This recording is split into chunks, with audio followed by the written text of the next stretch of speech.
What are we going to do with this team, man? The Blazers yesterday get gamed by Vucci, man, in a crazy ass fashion, bro. From the start of the game, I lost hope because we was just getting ran out on, hit a whole bunch of open shots. Our transition defense was exposed. Our half court defense was exposed.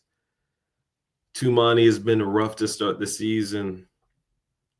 Klingon couldn't defend in space. Vucci man had that hook and floater on lock, bro. It was like, dang, it exposed Clinton's, some weaknesses in his verticality and defending in space at times. And yeah, we was playing two-way people, G League people. Injuries, Shaden didn't play, Drew Holiday didn't play. Obviously, we have all the other people that are out with surgeries and injuries alike. And it was just like, damn, man.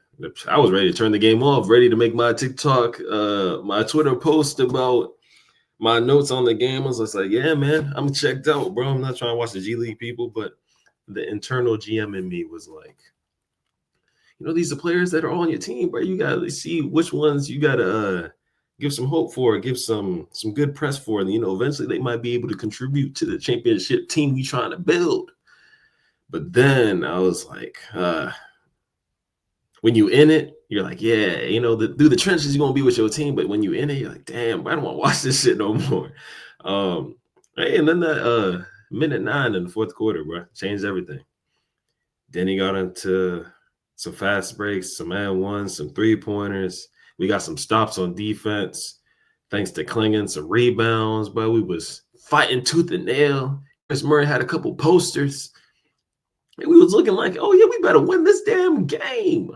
This is Blazers basketball, bro. Large comeback. Everything are back against the wall. We're gonna win this game. Yeah, no. Gucci man, splash. First, my frustration, I was like, Danny, why your ass ain't turn around and jump high to contest the shot? Then at a second glance, I'm like, Tumani, why are you helping on a drive? We up by 2. If they tie the game, we go to overtime. Cool. We don't gotta leave nobody open on the 3 because I'm not a fan of the foul game, bro. Fouling, a foul up 3, I guess that's what it is. You're not gonna foul up 2, but I'm not a fan of the foul game. Prevent them from shooting threes and just let them hit free throws. I don't like that, bro. I'm more of a if you lose, you lose, bro. You play defense straight up, bro. Let the result the chips fall where they may lie. I don't know if Chauncey said that shit, but you don't gotta investigate me, FBI. I'm not into all that shit. Yeah, no, that's not what happened. Tumani helped too much. Denny couldn't get there in time. Game. So I'm like, damn, bro. Like, what the hell?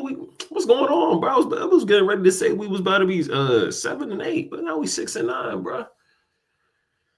And man, you look at all the players on the team, bro. It's like perfectly flawed roster. Even with injuries, bro. Before the injuries, you're like, you look at the team as a whole, bro. The depth chart: Drew Holiday, Scoot Henderson, Shannon Sharp, Denny, Avia, Jeremy Grant, Tumani Kamara, Donovan Klingon, Robert Williams, Hansen Yang, and then you got Chris Murray, City, Caleb Love. I don't even really want to include those two, but like our bench is very dry, malnourished. Past the first 6 people. Oh, forgetting Blake Wesley and Matisse Thybulle, but they're injured, so I put them in the back of my head. I'm only thinking about the people that are playing right now.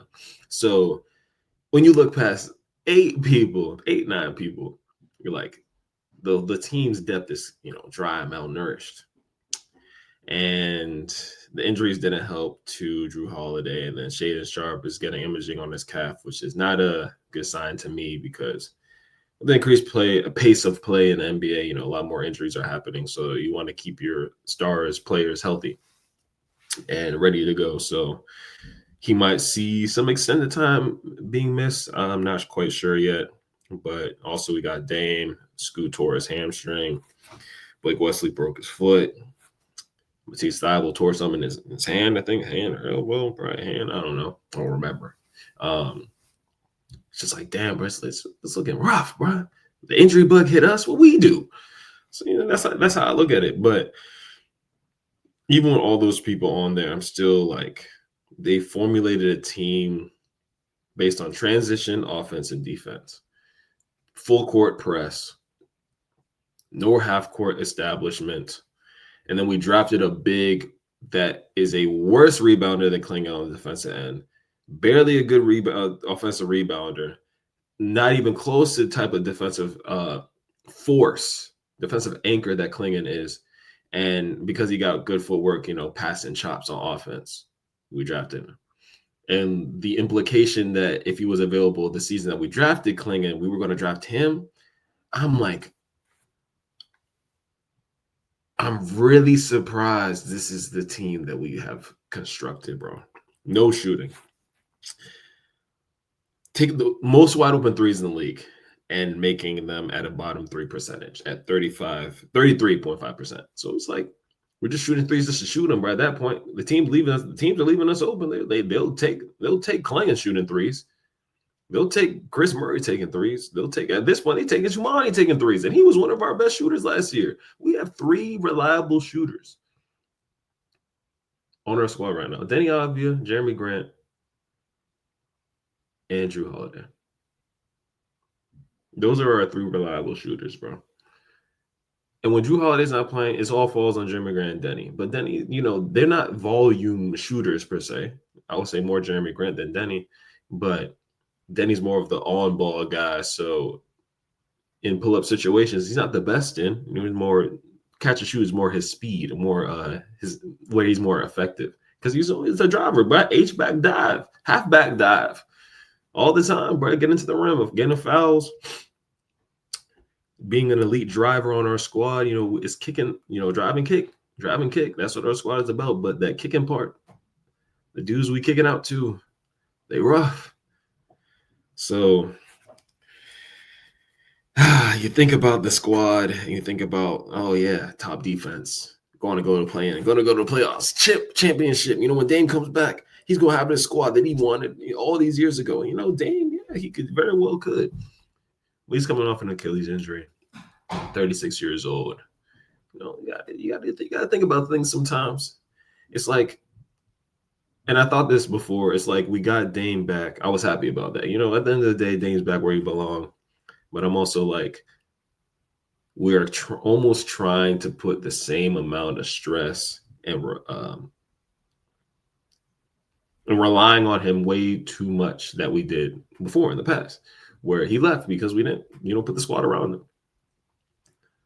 The team that already can't shoot, and then we're putting all our chips on Dame to be able to backpack us, bro. Pull us there with his pull-up shooting and his force, the gravity he attracts. And I'm like, yeah, nah, I don't know, man.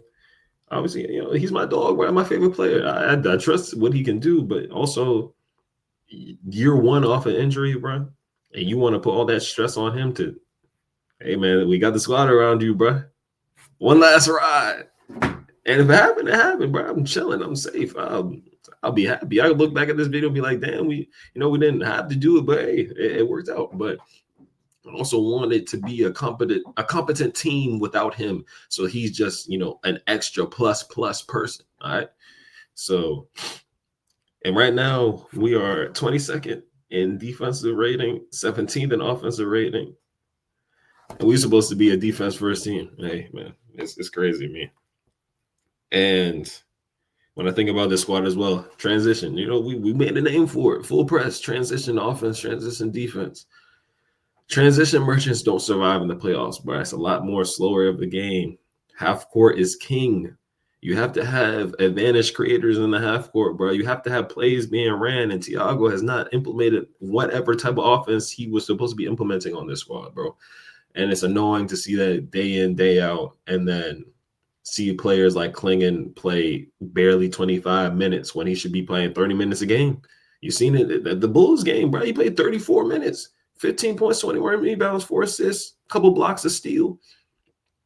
And, fighting on offensive boards, giving us second chance opportunities all season. The defensive rebound is a little bit lackluster, but we can work with that, bro. You got to work through those kinks. You got to get them on the court. I really despise the small ball gimmick that we play so much. Even though I did praise it, I was like, oh yeah, we have some versatility with some small ball lineups, but I didn't think that was the number one go to.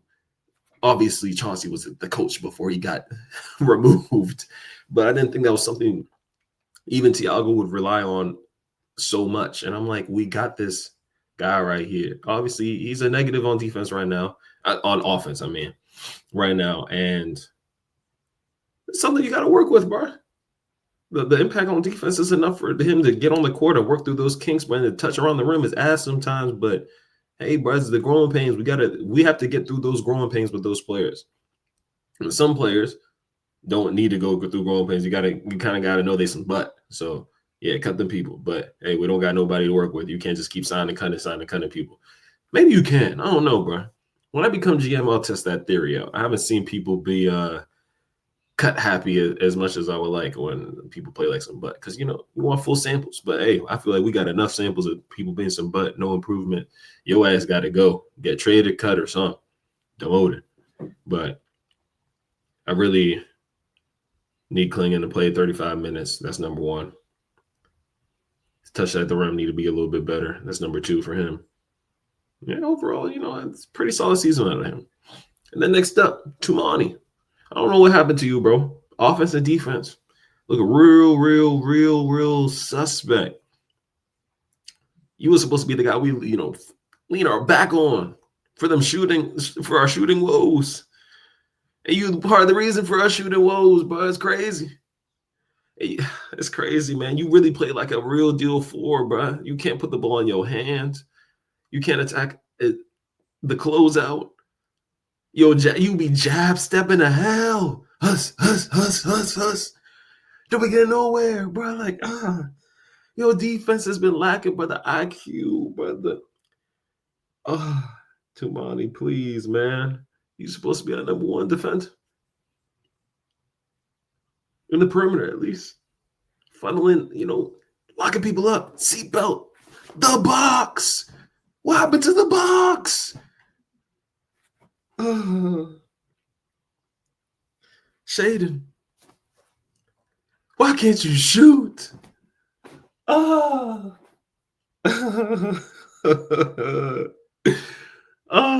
of the best finishes in the league. Your whistle buns, but we're gonna talk to the refs.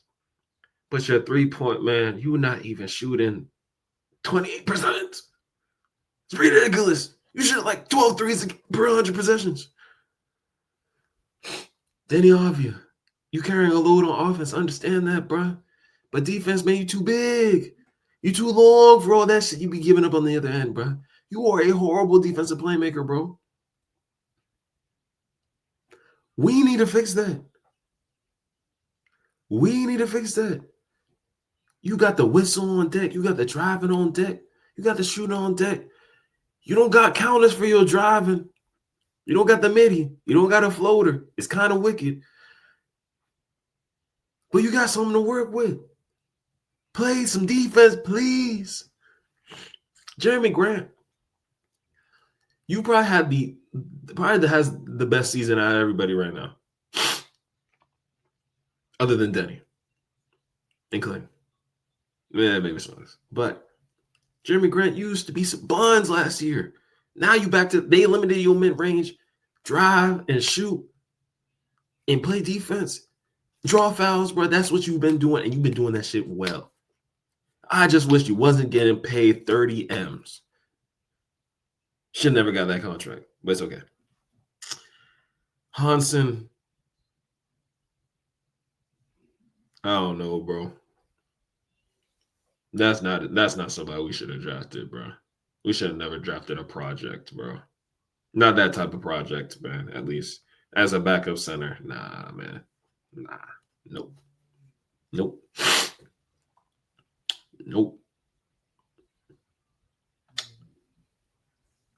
We might be drafting the lottery again, bro. The way this shit looking. Well, hey, this shit part of the journey, man. We look at this shit. Keep on going. Blazers basketball is about grit, determination, and winning. All right. Remember the winning part because we're gonna win sometime soon. All right.